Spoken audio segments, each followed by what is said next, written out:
नमस्कार, मैं अनिकेत। वी 24 तास के हिंदी बुलेटिन में आपका स्वागत है।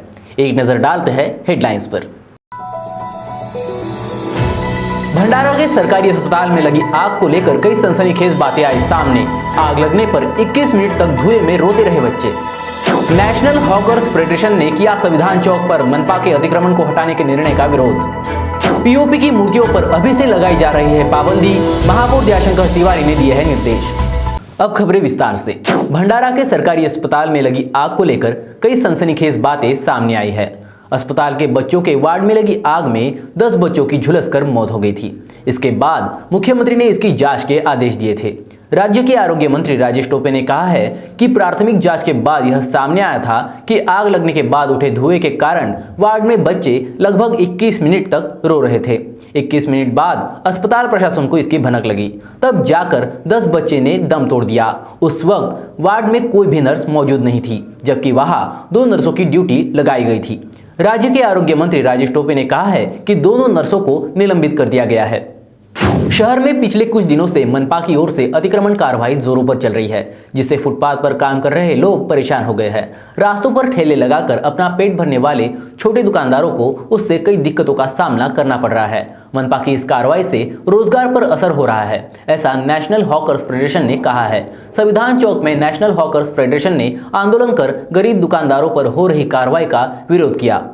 हर साल त्योहारों के पहले मनपा जाग जाती है। संक्रांत के 15 दिन पहले नालौन मांझे पर कार्रवाई होती है। वैसे ही गणेशोत्सव के थोड़े दिन पहले पीओपी की मूर्ति पर पाबंदी लगाई जाती है। इसका सीधा फायदा व्यापारी लेते हैं। व्यापारी पहले ही दिन बैन होने वाली चीजें मार्केट में लाते हैं और घाटे का बहाना बनाकर सरकार से मदद की गुहार करते हैं। यह बात हर बार यही होता है, पर अब की बार महापौर दयाशंकर तिवारी ने गणेशोत्सव के बहुत पहले ही केंद्रीय प्रदूषण नियंत्रण मंडल को निर्देश जारी करने के लिए कहा है और पीओपी मूर्ति पर प्रतिबंध लगाने के आदेश दिए हैं। पीओपी मूर्तियों से भारी मात्रा में जल का भी प्रदूषण होता है। शहर में महिलाएं सुरक्षित है क्या, ये सवाल उठ रहा है। गिट्टी खदान एरिया में स्टार बस में सवारी कर रही एक महिला को चालक की मदद से कंडक्टर ने अगवा करने की कोशिश की थी। महिला कलमेश्वर से सीताबर्डी के लिए रवाना हुई थी। तब शराब की नशे में धुत ड्राइवर ने महिला को अगवा करने की कोशिश की। नशे की वजह से बस पुलिस के कटघरे में पहुंच गई और टकरा गई। महिला अपहरण से बच गई। गिट्टी खदान पुलिस ने ड्राइवर और कंडक्टर के खिलाफ मामला दर्ज किया है। वर्ल्ड चाइल्ड कैंसर दिवस 15 फरवरी को मनाया जाता है। नागपुर शासकीय वैद्यकीय महाविद्यालय की ओर से इस अवसर पर कैंसर से पीड़ित बच्चों के लिए अनेक कार्यक्रम का आयोजन किया गया। उसमें मुख्यतः रक्तदान शिविर का आयोजन होता है। इस साल भी 14 फरवरी को नागपुर के फुटाला परिसर में रक्तदान शिविर का आयोजन किया गया। मेडिकल की ओर से जनता को अपील की गई कि बड़ी संख्या में रक्तदान कर कैंसर से पीड़ित बच्चों की मदद करें। एनएमसी की आर्थिक हालत खराब हो चुकी है। सरकार की ओर से जितना भी जीएसटी अनुदान मिल रहा है वो पर्याप्त नहीं है। इसी कारण से संपत्ति कर के बाद पानी पर टैक्स वसूली बढ़ाने का फैसला लिया गया है, लेकिन वो भी बेअसर साबित हो रहा है। शहर में तकरीबन 6 लाख घर है, वहीं 1.5 लाख से अधिक अवैध नल कनेक्शन होने का मामला भी सामने आया है। मनपा हमेशा से ही पैसों की कमी के चलते खस्ता हाल में रहती है, लेकिन राज्य सरकार की तरफ से कई मंदों में मिले निधि को खर्च कर पाने में ही प्रशासन असफल साबित हो रहा है। साल 2011-12 में शिक्षा के मद में 28 करोड़ रुपए की निधि मिली थी, लेकिन मनपा ने संबंधित निधि को खर्च नहीं किया। आखिरकार वो निधि वापस राज्य सरकार के पास लौट गया। सूत्रों से मिली जानकारी के अनुसार पता चला है कि इस बात की जानकारी स्थायी समिति को तक नहीं दी गई। देवेंद्र फडणवीस जब मुख्यमंत्री थे तब 2 वर्ष पहले 300 करोड़ रुपए का विशेष फंड मनपा को दिया गया था। उसमें से 131.12 करोड़ रुपए मनपा खर्च नहीं कर पाई थी। इस पर 5.10 करोड़ रुपए का ब्याज भी कमा लिया। संबंधित राशि को 31 मार्च 2021 तक खर्च करने की छूट राज्य सरकार ने दी, तो उसके बाद मनपा प्रशासन जागी और संबंधित राशि को खर्च करने का निर्णय आनन फानन में ले लिया। कुल मिलाकर 136.22 करोड़ रुपए की राशि की जगह आयुक्त ने 13 आवश्यक कामों पर 156.59 करोड़ की खर्च करने का प्रस्ताव आम सभा में रखा, जिसे मंजूरी भी प्रदान कर दी गई थी। इससे साफ होता है कि नागपुर मनपा के पास निधि की कमी नहीं है, नियोजन के अभाव में शहरवासियों को तकलीफ उठानी पड़ रही है।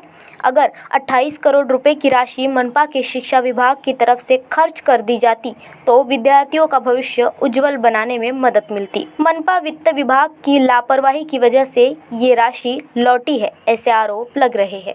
नागपुर महानगर पालिका शहर में किए गए अतिक्रमणों पर जोरदार कार्यवाही कर रही है। इसी कड़ी को जोड़ते हुए मनपा के अतिक्रमण विरोधी दस्ते ने बुधवार को शहर के सभी 10 जोन में कार्रवाई करते हुए 410 अतिक्रमण हटाए। इतना ही नहीं तो 5 ट्रक सामान जब्त कर 17,700 रुपए का जुर्माना भी वसूल किया। इसी के साथ सतरंजीपुरा जोन के तहत दलालपुरा सीमेंट रोड स्थित शांगरवार का मकान भी तोड़ा गया।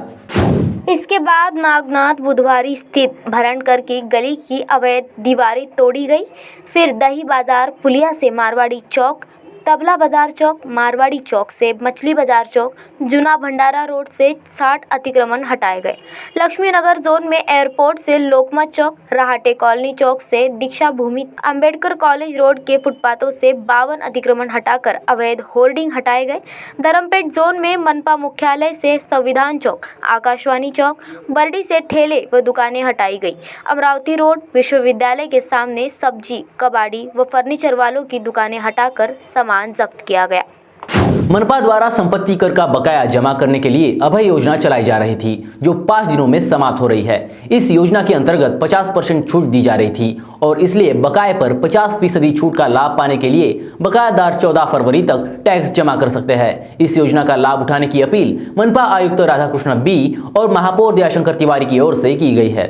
खबरों में फिलहाल इतना ही। आप हमारे V24 तास के सोशल मीडिया प्लेटफॉर्म जैसे फेसबुक, ट्विटर, इंस्टाग्राम पर भी विजिट कर सकते हैं और ताज़ा अपडेट्स ले सकते हैं। फिलहाल दीजिए इजाजत और लगातार अपडेट जानने के लिए बने रहिए हमारे साथ। देखते रहिए V24 तास। नमस्कार।